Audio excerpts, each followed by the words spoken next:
തൃശൂർ ചാലക്കുടിയിൽ സ്കൂട്ടറുമായി കൂട്ടിയിടിച്ച് ലോറിക്ക് തീപിടിച്ചു. സ്കൂട്ടർ യാത്രക്കാരൻ പൊള്ളലേറ്റു മരിച്ചു. ഞാറക്കൽ സ്വദേശി അനീഷാണ് മരിച്ചത്. അപകടത്തിന്റെ ദൃശ്യങ്ങളാണ് ഇപ്പോൾ പ്രേക്ഷകർ കാണുന്നത്.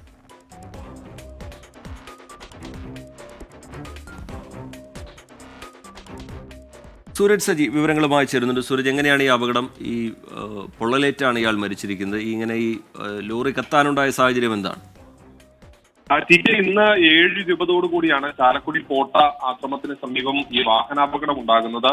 ഈ ലോറിക്കടിയിലേക്ക് സ്കൂട്ടർ പെടുകയായിരുന്നു. ഇത് രണ്ടും കൂട്ടിയിടിക്കുകയും പിന്നീട് ഈ സ്കൂട്ടർ യാത്രികൻ ഈ ലോറിക്കടിയിൽ പെട്ടു എന്നുള്ളതാണ് പറയുന്നത്. ലോറിയിൽ കെമിക്കൽ കയറ്റി വരികയായിരുന്നു. അങ്ങനെ ഈ കെമിക്കലുകൾക്ക് തീപിടിച്ചാണ് ഈ ദാരുണാന്ത്യം സംഭവിച്ചത്. ഈ ലോറിക്കടിയിൽ പെട്ടയാളെ രക്ഷിക്കുന്നതിന് വേണ്ടിയുള്ള ഒരു ശ്രമം ആദ്യഘട്ടത്തിൽ അവിടെ ഉണ്ടായിരുന്നവരൊക്കെ നടത്തിയെങ്കിൽ പോലും ഈ ലോറിക്കടിയിൽ ഇയാൾ കുടുങ്ങിക്കിടക്കുകയായിരുന്നു എന്നുള്ളതാണ് പറയുന്നത്. ചാലക്കുടി സ്വദേശിയായിട്ടുള്ള ഞാറക്കൽ അശോകൻ മകൻ അനീഷ് 40 വയസ്സാണ് മരിച്ചത്.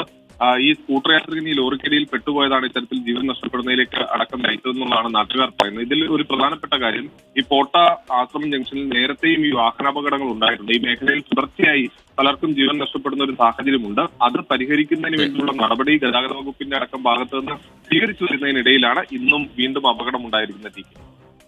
ശരി, സൂരജ് സജിയാണ് വിവരങ്ങൾ നൽകിയത്. ചാലക്കുടിയിൽ ലോറിക്ക് തീപിടിച്ചിരിക്കുന്നു. അതിനടിയിൽ അകപ്പെട്ടുപോയ ബൈക്ക് യാത്രികനാണ് ദാരുണാന്ത്യം ഉണ്ടായിരിക്കുന്നത്. പൊള്ളലേറ്റാണ് അദ്ദേഹത്തിന്റെ മരണം.